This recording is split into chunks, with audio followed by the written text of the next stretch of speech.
감사합니다. 할렐루야. 여담이지만 제가 한동안 하와이에 있은 적이 있습니다. 그때 제가 설교서도 한번 나눈 적이 있는데 지진이 일어난 적이 있어요. 하와이 지진 아마 들어보셨을 텐데 그 다음날 시내에 나가니까 건물들이 복구는 안 되는데 지진 생존자 이래갖고 티셔츠를 팔기 시작하더라고요. 여러분들 이 자리에 오신 여러분들 주님으로 환영하고 축복합니다. 저희 함께 오늘 말씀 볼 텐데요. 창세기 45장 1절로 5절 말씀 저희 함께 봤으면 좋겠습니다. 창세기 45장 1절로 5절 말씀입니다.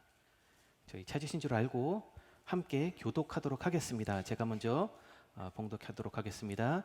요셉이 시종하는 자들 앞에서 그 정을 억제하지 못하여 소리질러 모든 사람을 자기에게서 물러가라 하고 그 형제들에게 자기를 알리니 그때에 그와 함께한 다른 사람이 없었더라. 큰 소리로 우니 애굽 사람에게 들리며 바로의 궁중에 들리더라. 요셉이 그 형들에게 이르되 나는 요셉이라 내 아버지께서 아직 살아계시나이까. 형들이 그 앞에서 놀라서 대답하지 못하더라. 형들에게 이르시되 내게로 가까이 오소서. 그들이 가까이 가니 이르되 나는 당신들의 아우 요셉이니. 함께 읽습니다. 당신들이 나를 이곳에 팔았다고 해서 근심하지 마소서. 한탄하지 마소서. 하나님이 생명을 구원하시려고 나를 당신들보다 먼저 보내셨나이다. 아멘. 제가 달라스에 온 것이 2007년 여름입니다. 2007년 여름에 사우스 웨스턴 신학교에 가기 위해서 이 달라스에 처음 오게 되었습니다. 그래서 이제 수업을 듣기를 시작을 했는데요. 한 학기쯤 지나고 나니까 너무 힘이 든 거예요. 제가 생각했던 그 신학생의 삶이 아니었습니다. 그러면서 한동안 제가 굉장히 많이 힘들었던 시간이 있습니다. 그러면서 기도하면서 하나님 여기까지 저를 불러주셨는데 이러려고 부르셨습니까? 하나님 멀쩡하게 잘 다니던 직장 놔두고 이곳에 오게 하시더니 고작 이겁니까? 이런 질문들이 들기 시작하는 거예요. 한 번 이렇게 잘못된 생각을 하기 시작하니까 이것이 한도 끝도 없이 번져나가는 겁니다. 별의별 생각이 다 드는 거예요. 혹시 내가 잘못 들었나? 아직 한 학기밖에 지나지 않았는데 다시 돌아갈 수 있는 방법을 찾아봐야 되나? 이렇게 굉장히 힘든 시간을 제가 보냈던 기억이 납니다. 그 중에 가장 힘들었던 것은 그냥 보통 살다가 일어난 일이 아니라 이것이 하나님의 말씀이라고 굳게 믿고 온 건데 또 다른 데 간 것도 아니고 신학교 온 건데 이런 어려움이 닥치고 이런 힘든 시간을 보내야 되게 되다 보니까 그것이 정말 힘들었습니다. 이렇게 신앙생활을 하면서 신앙생활을 하다 보면 우리가 이해하기도 힘들고 또 어렵고 종종 시험에 드는 이유 중에 하나가 내가 잘못한 거면 인정이라도 하겠는데 내가 잘못하지도 않았는데 하나님 정말 잘 믿어보려고 애쓰는 중에 이런 어려운 일들이 닥치더라는 겁니다. 하나님께 정말 축복받아서 잘 풀렸습니다. 우리가 이렇게 이야기하면 좋겠지만 우리 삶을 들여다보면 성도들도 병에 걸리고 성도들도 사기를 당하고 성도들도 사업이 어려워지기도 하고 성도들도 시험에 떨어지고 직장에서 렛고를 당하고 성도들도 죽더라는 거예요. 이런 어려운 일들이 생기더라는 것입니다. 혹시 여러분들 그런 경험 있으십니까? 혹시 그때 여러분들은 어떻게 하셨습니까? 많은 사람들은 그럴 때 쉽게 하나님을 원망하고는 합니다. 하나님 축복해 주신다면서요. 하나님 제가 그렇게 열심히 기도했는데 이 정도는 하나님 들어주셔도 괜찮지 않으십니까? 혹시 이렇게 하나님께 대들어 본 적 없으십니까? 네, 없으시네요. 네, 그냥 저만 그런 거죠. 더러는 하나님께서 기도 안 들어주시니까 나중에라도 도와주시면 좋고 아니면 말고 해서 내 힘으로 어떻게 해보려고 사방팔방 뛰어다니기도 합니다. 이런 삶의 모습이 하나님께서 기뻐하지 않는다는 것을 우리가 알면서도 내가 나의 문제를 해결해 보려고 노력하는 모습들을 우리는 우리 삶 가운데서 종종 볼 수 있더라는 것입니다. 오늘 본문을 저희가 보면 우리가 너무나도 잘 알고 있는 요셉의 이야기입니다. 그리고 오늘 본문은 그 가운데서도 요셉이 자신을 팔아버린 형들을 만나서 자신이 그들의 아우 요셉인 것을 밝히면서 그 힘들었던 일생 가운데 쌓여있던 모든 것을 쏟아내는 장면이에요. 어떻게 보면 요셉의 이야기의 클라이막스라고 부를 수도 있을 것입니다. 하나님을 사랑했던 그가 우리가 오늘 어떻게 반응했는지를 보면서 우리가 정말 성숙한 크리스천이라면 어떻게 살아야 되는지를 함께 나누어 보았으면 좋겠습니다. 성경에서 요셉만큼 굴곡진 인생을 산 사람도 참 많지 않을 것이라고 생각이 됩니다. 정말 될만하면 꼬이고 풀릴 것 같다 싶으면 다시 역경이 찾아오고 그의 앞길을 가로막는 일들이 끊이지 않았던 것이 요셉의 일생이었습니다. 그의 목숨이 경각에 달렸던 것이 한두 번이 아니었어요. 하나님께서 붙잡아 주시는구나 라고 생각할 만하면 땅바닥에 내동댕이 쳐지는 그런 인생을 요셉은 살았던 것입니다. 그 시작은 참 나쁘지 않았습니다. 부모님의 사랑을 정말 듬뿍 받고 자란 어린 시절이 있었습니다. 오히려 너무 편애를 받아서 그를 시기한 형들이 그를 구덩이에 던져 넣어서 죽이려고 합니다. 불행 중 다행으로 간신히 죽음을 면하고 그 대신에 애굽의 노예로 팔려가게 돼요. 그리고는 그 애굽에 도착해서 애굽 바로의 친위대장인 보디발의 집에 팔려가게 됩니다. 그리고 나서 그 집에 총무까지 올라가게 돼요. 그러자 이번에는 보디발의 아내가 그를 유혹을 하고 모함을 하여서 정말 중재인들만 끌려간다는 왕의 감옥에 갇히게 됩니다. 정말 그마저도 목숨을 부지해서 감옥에 갇힌 것이 기적과 같은 일이었어요. 그곳에서 요셉은 다시 인정을 받아서 간수장이 옥중의 죄수들을 다 요셉에게 맡길 정도로 신임하게 됩니다. 그리고 거기서 관원장을 만나서 그의 꿈을 해몽을 해주고 자기의 억울함을 풀어달라고 간청을 하지만 그 관원장은 이내 이 요셉을 잊어버려 보여요. 2년이나 지나서 바로가 아무도 해몽할 수 없는 꿈을 꾸었을 때에 그제서야 그 관원장이 이 요셉을 기억해내고 이 일로 인해서 요셉은 이 애굽의 총리 대신이 되는 겁니다. 그 끝을 보면 정말 잘 됐습니다. 하지만 그 과정을 우리가 몇몇이 들여다보면 얼마나 기구한 인생을 살았는지 우리는 쉽게 알 수 있습니다. 정말 억울한 인생이었습니다. 요셉은 정말 자기가 잘못한 것 하나 없는데 형들이 그를 팔아버린 이 사건으로 인해서 이 인생이 송두리째 망가져 버린 거예요. 그리고는 조금만 풀릴만 하면 다시 지옥으로, 조금만 풀릴만 하면 다시 감옥으로 끌려가는 인생을 살았던 겁니다. 그렇게 총리가 되어서 7년의 풍년을 잘 보내고 나서 이제 7년간의 흉년을 보내는 중에 곡식을 사러 누가 나타나죠? 이제 그의 형제들이 나타난 거예요. 원수는 외나무 다리에서 만나잖아요. 바로의 궁에서 만난 겁니다. 그리고 이제 오늘의 본문 45장에 와서 이제 그 형들에게 자기가 누구인지 그들이 죽이려고 했던 그 동생 요셉이 저입니다. 이 이야기를 하는 것이 오늘 이 45장의 이야기라는 것입니다. 저희가 1, 2절을 함께 보겠습니다. 저희 함께 읽어보도록 하겠습니다. 요셉이 시종하는 자들 앞에서 그 정을 억제하지 못하여 소리질러 모든 사람을 자기에게서 물러가라 하고 그 형제들에게 자기를 알리니 그때에 그와 한 다른 사람이 없었더라. 요셉이 큰 소리로 우니 애굽 사람에게 들리며 바로의 궁중에 들리더라. 요셉이 이제 그 앞에서 자신의 감정을 더 이상 억제할 수 없게 되었습니다. 추스릴 수 없게 되었어요. 그래서 시종들에게 다 물러가라고 이야기를 합니다. 그리고 형제들에게 자기가 그들이 죽이려 했던 그들의 아우 요셉인 것을 이야기하는 것입니다. 노예로 팔아버렸던 아버지께 편애받던 그 아우 요셉인 것을 이야기를 하고 있습니다. 그러면서 이 사람이 얼마나 크게 울었던지 요셉의 지에서 터져나온 울음이 애굽 사람들에게 들리고 바로의 궁중에 쩌렁쩌렁 울렸다라는 거예요. 그 마음에 맺힌 것이 얼마나 많았겠습니까? 그 맺힌 한이 얼마나 많았겠어요. 편애받고 예쁨 받던 도련님이 일순간에 노예가 되어서 이 고생 저 고생 다 하고 여기까지 온 사연들을 이 형제들은 모를 거예요. 하지만 요셉이 그 이야기를 하지는 않았지만 그 안에 뼈에 사무치는 아픔이 그 자리에서 터져 나왔던 것입니다.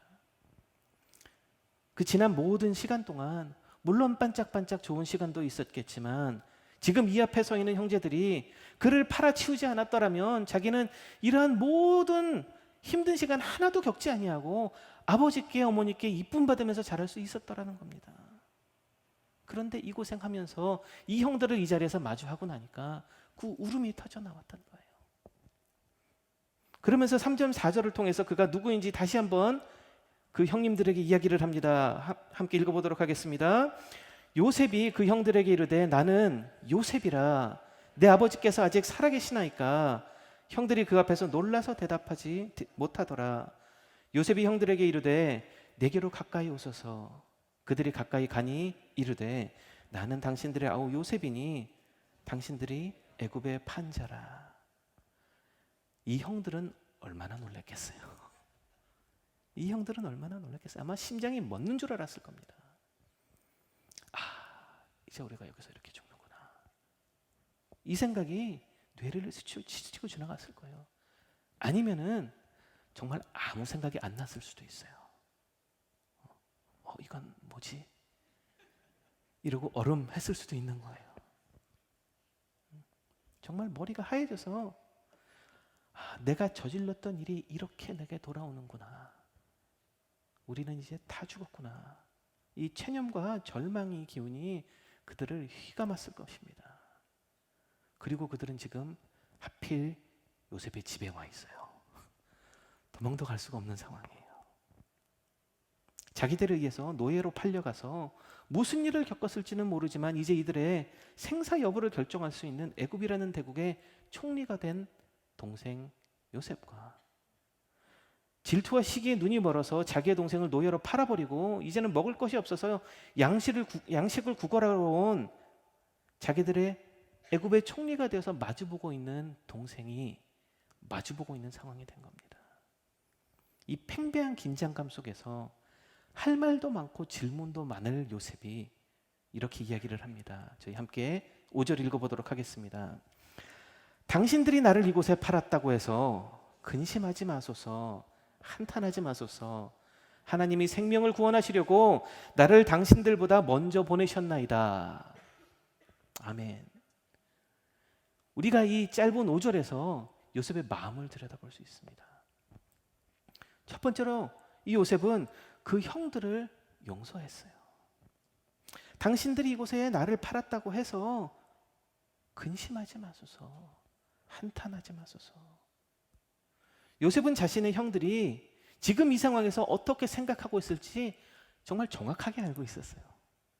그리고 그 형들이 총리 대신이 된 요셉을 만났을 때 가장 먼저 떠올렸던 것이 무엇일지 그 또한 너무 명확하게 알고 있었다는 것입니다. 그래서 요셉은 자신이 그들의 동생 요셉임을 밝힌 직후에 그 형들이 가장 걱정할 만한 문제를 먼저 이야기했던 것입니다. 형님들, 그 일로 근심하지 않으셔도 됩니다. 그 일로 한탄하지 않으셔도 됩니다. 그러면서 한 발 먼저 다가가서 화해의 손길을 내밀었다라는 것이에요. 우리는 앞뒤 이야기를 잘 아니까 이렇게 굉장히 덤덤하게 받아들여요. 그렇죠? 조금 지나면 45장 가면 잘 될 거니까 노예로 좀 팔려가도 감옥에 좀 붙들려 가도 뭐 어때? 그런데 우리의 인생으로 오면 절대 그렇게 생각하지 않아요. 우리가 다 천국으로 갈 거라고 믿으시죠? 그렇다고 해서 역경이 아무렇지 않으시잖아요. 오늘 조금 있다가 오셔서 울면서 기도하실 거잖아요. 이게 우리 삶 가운데로 오면 이야기가 달라지더라는 거예요. 사소한 오해나 별것 아닌 말실수나 충분한 대화로 풀 수 있었을 법한 그런 소문 때문에 친형제같이 지내는 사람들이 어느 한순간 돌아서서 다시 안 보면서 서로에게 약담을 퍼붓는 경우를, 앙숙이 되는 경우를 우리는 너무나 많이 보았어요. 저도 설교를 준비하다가 제 대학교 때 친구가 생각이 났습니다. 저보다 1년 어린 동생이었는데 대학교 4년 동안 제가 기숙사에 살았기 때문에 학교에 오면 저희 집에서 살았어요. 같이 수업도 들어가고요. 수업도 전공이 같았기 때문에 같이 수업도 들어가고요. 같이 교회도 다니고요. 같은 목장에서 목장도 섬기고요. 그런데 그렇게 친하게 지내던 동생이 아직도 제가 알 수 없는 이유로 저와의 관계를 끊고 뒤에서 험담을 하면서 다닌다는 소문을 들었어요. 그만큼 친했기 때문에 가슴도 아팠지만 저도 그때는 성숙하지 않아서 그래? 그럼 말든지. 이게 우리의 모습이잖아요. 그럼 말든지. 그리고 나서 그 동생을 본 적이 없어요. 이것이 아마 우리 안에 있는 죄성이고 우리의 기본적인 마음가짐인 것 같아요. 내가 왜 먼저 그래야 돼? 이 생각이 들었던 거예요. 왜 내가 찾아가서 물어봐야 돼? 왜 내가 찾아가서 사과해야 돼? 나는 잘못한 것 하나 없는데. 여러분들은 그런 경험 없으세요? 네, 감사해요. 저만 옹졸한 사람 될 뻔했어요. 살려주셨습니다 오늘. 나의 알량한 자존심 때문에 정말 지금 생각해보면 아무것도 아닌 일인데 그 오랜 시간 같이 지냈던 친구들, 가족들 등져버리더라는 겁니다. 우리가 그렇게 해서 끊어져 버린 관계가 얼마나 많습니까?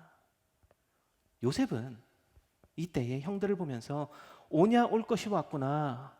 역시 하나님은 공평하신 하나님. 하나님은 정의의 하나님, 나와 함께 하시는구나. 이제 맛 좀 봐라. 이러지 않았더라는 거예요. 아유, 저거를 확 이 생각 안 들었겠어요, 요셉이라고? 하지만 요셉은 지금 여기에서 이 형들을 싹 다 역적으로 몰아서 감옥에 집어넣고 죽일 수도 있었겠지만 그 형들에게 먼저 다가가서 손을 내밀었다라는 것입니다. 사랑하는 여러분, 먼저 행동하시는 여러분들이 되시기를 축원합니다. 먼저 전화해 보세요. 먼저 선물해 보시고요. 먼저 밥 사 보시고요. 먼저 기도해 보시고요. 먼저 사과해 보시고요. 먼저 용서해 보세요. 점점 얼굴이 굳어가세요.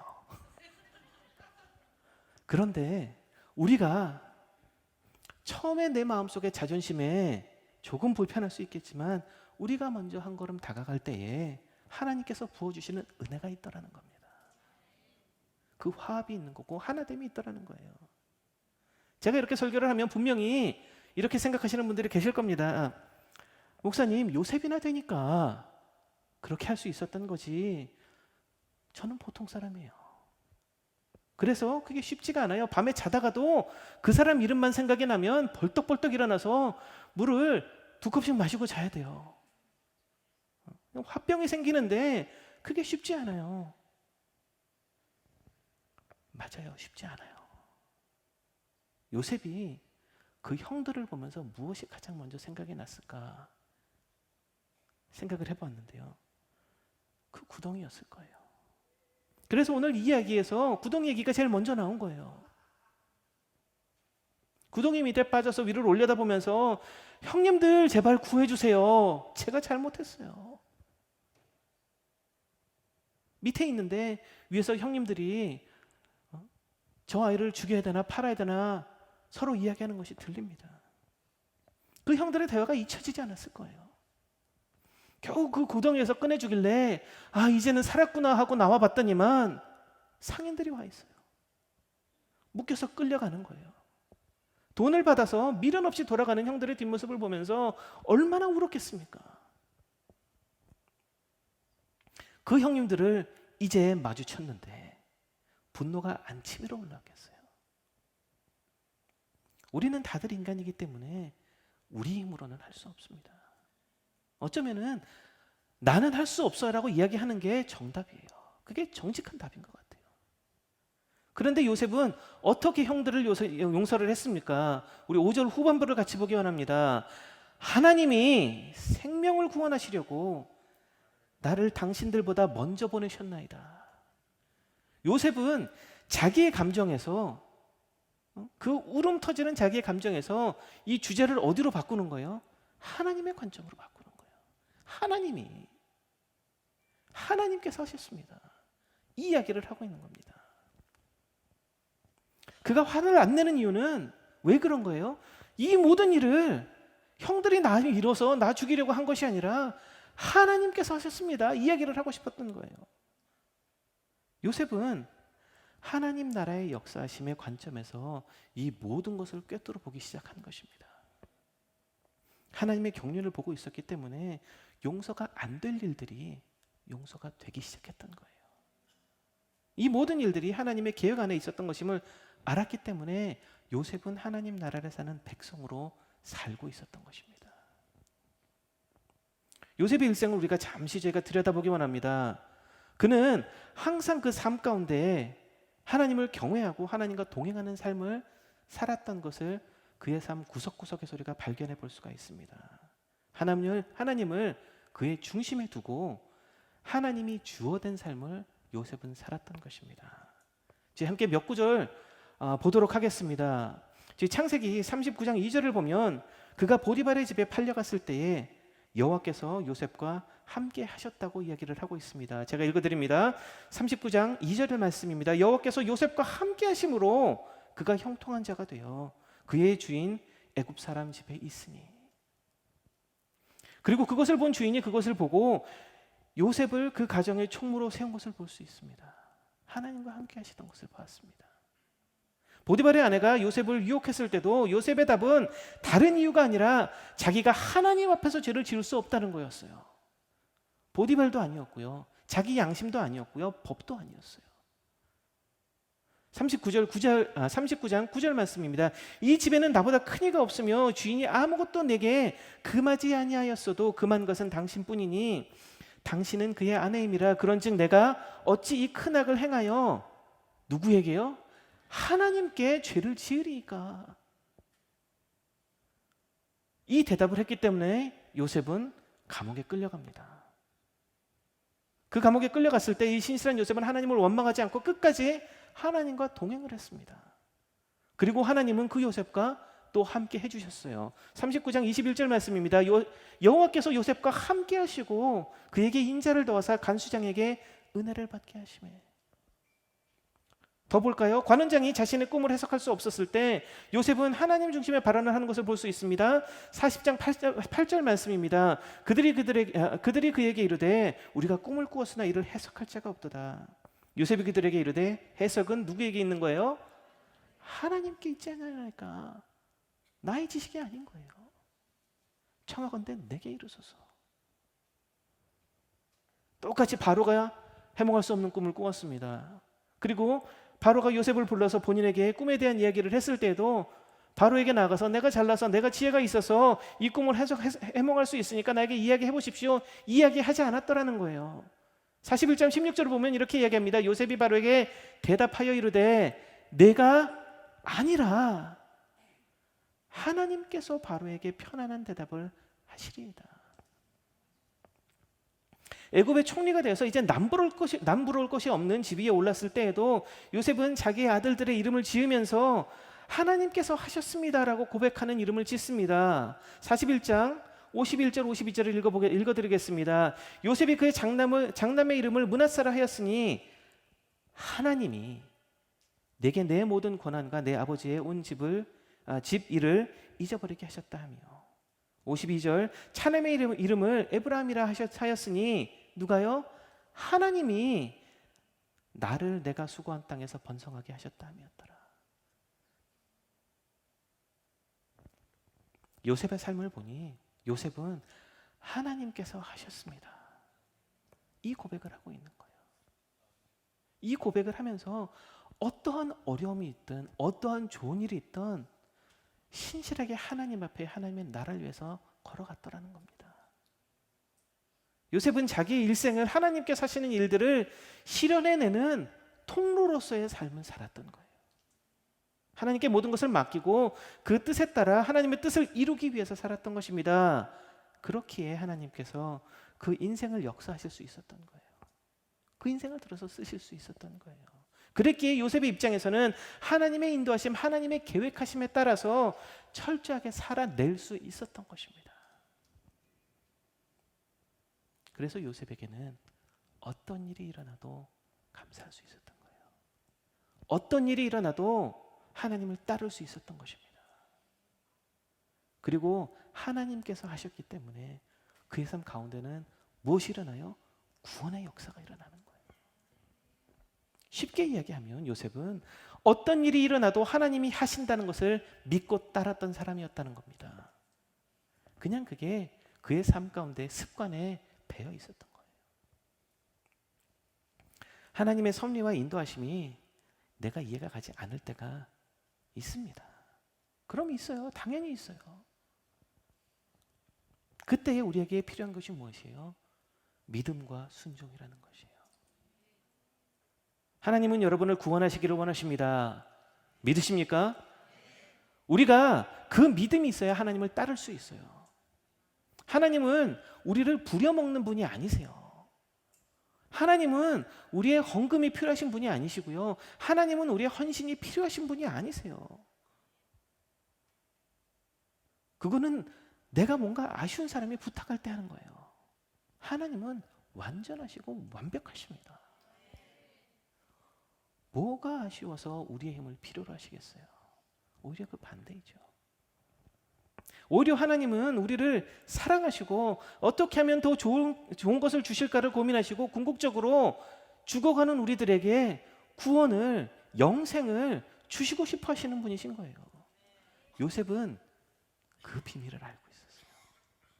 요셉은 창세기 45장을 읽어보지는 않았지만 그 끝에 갔을 때 내가 알고 내가 믿고 내가 동행하는 하나님은 나에게 그것을 주실 것이라는 걸 알고 있었던 거예요. 5절에 하나님이 생명을 구원하시려고 나를 당신들보다 먼저 보내셨나이다 라고 이야기하고 있습니다. 하나님의 최종 목적에 대한 그 비밀을 알고 나니까 첫째 요셉은 편안한 거예요. 어디에 있든지 무슨 일 가운데 있든지. 그리고 둘째로 본인과 그 주변에 하나님의 구원의 역사가 임하는 것을 볼 수 있다는 겁니다. 이 땅의 문제 때문에 아둥바둥 살아가는 것이 아니라 하나님의 나라에 하늘의 그 길을 걸을 수 있다는 겁니다. 우리가 아까 말씀드렸듯이 성경을 처음부터 끝까지 다 알고 있기 때문에 요셉이 이렇게 힘든 일을 거쳐도 애처롭지가 않아요.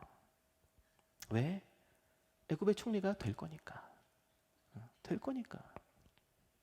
마지막이 되고 일이 다 잘 풀리고 나면 우리 누구든 다 감사할 수 있습니다.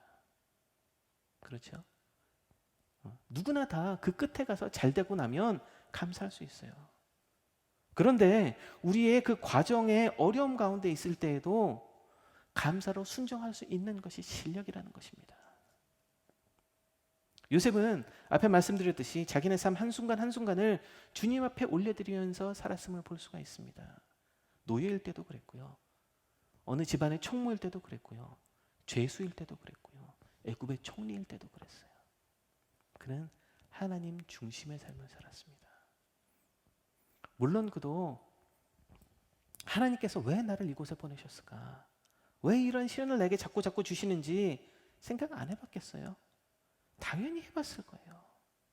요셉이라고 맨정신에 하나님, 제가 정말 저 구덩이 밑이 어떻게 생겼는지 궁금했는데 이 밑으로 보내주셔서 감사합니다. 이렇게 기도하지 않았을 거예요. 하나님, 제가 정말 아침잠이 많아서 일어나기 힘들었는데 노예로 팔아주셔서 아침에 일찍 일어나게 해주시니 정말 감사합니다. 이러지 않았을 거예요.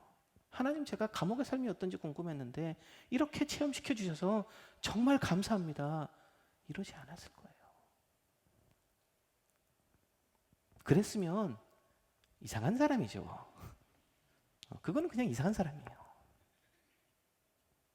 하지만 하나님의 뜻이 그 가운데 있는 것을 믿었기 때문에 하나님의 존재만으로도, 하나님의 뜻이 있을 것이라는 그 믿음만으로도 그 삶 가운데 요셉은 하나님을 신뢰하면서 살았더라는 것입니다. 그것을 받아들이고 그 안에서 하나님께 최선을 다하는 삶을 살았던 거예요. 그는 하나님께서 하실 것을 기대하고 있었습니다. 이 성경 이야기가 다 끝났기 때문에 요셉이 하나님께서 하셨습니다, 우리가 이렇게 이야기하고 있지만, 이 요셉의 과정에서는 요셉은 하나님께서 하실 것입니다를 외치면서 살았더라는 겁니다. 그가 하나님의 뜻을 구하면서, 그가 하나님 중심의 삶을 살고, 또 하나님께서 그 안에 들어오셔서 하나님께서 하시는 삶을 살자 어떠한 일이 일어나요? 죽어야 되는데 안 죽는 거예요. 끝나야 되는데 안 끝나는 거예요. 낭망할 것 같은데 낭망하지 않는 거예요. 좌절할 것 같은데 자꾸 소망이 생겨나는 거예요. 삶의 고난이 자꾸 밀려와도 끄떡없는 거예요. 왜? 또 하나님께서 하실 것이기 때문에. 이 세상은 내가 죽으면 나의 이야기는 끝이 납니다. 그래서 우리는 아둥바둥 살아요. 조금이라도 더 벌어야 되고요, 조금이라도 잘 살아야 되고요, 조금이라도 내 이름을 알려야 이 세상에 나의 흔적이라도 남겨볼 수 있기 때문에 우리는 그래서 아둥바둥 살고 있어요. 그런데 하나님 나라에서는 내가 죽으면 무엇이 일어나요? 하나님의 나라가 일어나요. 영생이 일어나는 거예요. 오늘의 이야기가 단지 요셉으로 인해서 야곱의 가족이 굶어 죽을 위기에서 벗어나서 잘 먹고 잘 살고 끝나는 이야기가 아닙니다. 이 일로 인해서요, 무엇이 생겨나요? 12지파가 생겨나요.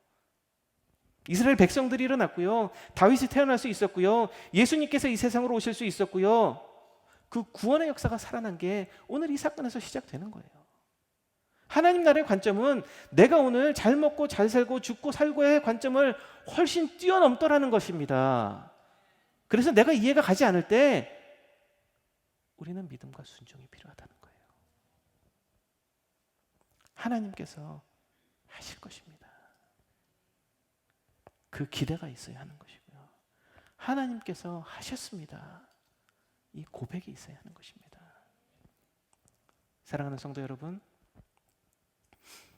오늘 이 설교를 듣고 나시면 여러분들의 병이 다 낫고요, 관계가 다 풀리고요, 공부가 다 더 잘 되고요, 직장일이 잘 되고 사업이 잘 되는 그런 역사가 일어나지 않을 거예요. 죄송해요. 우리 삶에 쏟아지는 고난은 계속 우리에게 파도같이 밀려올 겁니다. 죄된 세상에서 무엇을 바라세요? 이 파도가 지나가면 좀 나아지겠지, 이 고난이 지나면 좀 나아지겠지 생각해보지만 그 파도는 끊임없이 우리 삶으로 밀려 들어와서 될만하면 우리를 땅바닥으로 내동댕이 치고, 살 것 같으면 다시 어둠의 그 구덩이로 우리를 집어넣을 거예요. 그때에 하나님을 신뢰하시는 여러분 되시기를 소망합니다. 그때에 하나님이 하실 일을 기대해 보세요. 그때에 하나님께 순종하세요. 이때에 여러분들의 입에서 들리는 고백이 하나님께서 하실 것입니다, 이 고백이 들리기를 원합니다. 요셉의 어두운 시간 가운데 그는 그 고백으로 주위를 살리는 삶을 살았습니다. 요셉으로 인해서 보디발이 형통해졌어요. 39장 5절을 보면 이렇게 이야기를 하고 있습니다. 그가 요셉에게 자기의 집과 그의 모든 소유물을 주관하게 한 때로부터 여호와께서 요셉을 위하여 그 애굽 사람의 집에 복을 내리셨대요. 여호와의 복이 그의 집과 밭에 있는 모든 소유에 미치니라. 요셉의 간증으로 바로까지도 그 안에 하나님을 볼 수 있게 되었습니다. 41장 38절을 보면 바로가 그의 신하들에게 이르되 이와 같이 하나님의 영에 감동된 사람을 우리가 어찌 찾을 수 있으리요. 요셉의 존재로, 요셉의 그 하나님을 향한 그 삶의 태도로 그의 주위에 있던 모든 사람이 덕보고 산 거예요.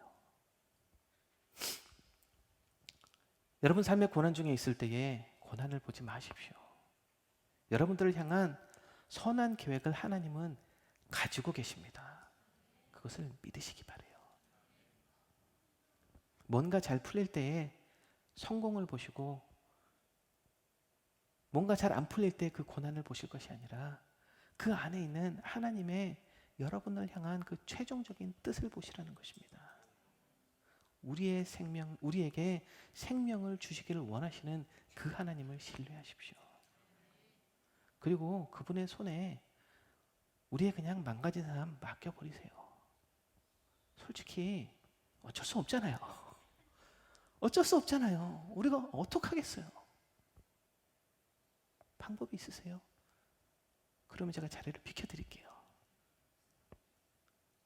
그 대신에 하나님의 뜻을 이루어내는 그 통로가 되시기를 소망합니다. 하나님께서 선하신 길로 인도하시겠거니 그냥 철떡같이 믿으시고 최선을 다해서 하나님의 방법으로 살아가시기를 바랍니다. 그것이요, 상식에 어긋날 수도 있어요. 주위 사람이 만류할 수도 있습니다. 특히 아내나 남편이 만류할 수 있어요. 절대로 이성적이지 않을 수 있어요. 나를 살리기 원하시는 하나님, 그 하나님 그냥 믿고 그 손을 놓지 않고 그 자리에서 최선을 다하면서 버티는 겁니다. 그러면은 나를 사랑하시는 그 하나님으로 인해서 어려움 가운데 자동적으로 찬양할 수 있는 거고요. 기도할 수 있는 거고요. 하나님이 하셨습니다. 하나님이 하실 것입니다. 이 고백을 우리 다 같이 할 수 있을 거라는 것입니다. 그러면 여러분 주위에 있는 그런 분들이 궁금해 하시겠죠. 아니, 저 사람 요즘에 이래저래 힘들다던데. 멀쩡하네. 힘들어서 좀 가셨나? 이상해지셨나? 궁금해 하실 거예요. 그러면은 그분들에게 여러분들의 나눌 이야기가 뭐예요? 하나님이 하실 것입니다. 하나님이 하셨습니다. 이것입니다. 요셉으로 인해서 하나님의 축복이 보디발에게로 흘러갔습니다. 바로에게로 흘러갔고요. 그의 형제들에게 그의 집으로 흘러갔고요. 애굽 전역으로 흘러가서 애굽이 살 수 있었어요. 그 축복이 이스라엘의 역사로 흘러갔고요. 그 축복이 오늘 이 땅을 사는 우리들에게 그 구원의 역사가 되어서 흘러 들어오고 있는 것을 우리는 보고 있잖아요. 여러분들 안에 임한 그 동일한 하나님께서 여러분들의 인생 동안 요셉과 똑같이 들어서 사용하시길 원하신다는 것입니다. 하나님의 축복과 구원이 여러분들의 삶으로 인하여서 여러분들의 가정과 친구와 지인들에게 정말 마구마구 흘러들어가길 축원합니다. 찬양팀 올라와 주시고요. 우리 한번 연습해 봤으면 좋겠어요. 주먹을 주시고요. 고개를 드시고요. 미소를 띠시고요. 아니, 너무 어색한 미소 말고요. 미소를 띠시고요. 우리 한번 외쳐보겠습니다. 하나님께서 하셨습니다. 하나님께서 하실 것입니다. 하나님께서 하셨습니다. 하나님께서 하실 것입니다. 우리가 이런 고백이 흘러넘쳐서 간증이 되는 삶 되시고 하나님이 축복에 넘치는 삶 되시고 하나님 구원의 역사가 흘러넘치는 그러한 인생 되셔서 여러분들의 가정과 직장과 사업과 달라스와 세계와 미국과 한국이 그리스도께로 올려지는 세면의 모든 성도 여러분들 되시기를 주님의 이름으로 축원합니다. 우리 시간 함께 찬양하면서 나가기 원합니다. 생명과 구원 주시는 하나님, 모든 것 올려드립니다. 저희를 받아주시고 함께하여 주시옵소서. 함께 찬양하면서 나아가도록 하겠습니다.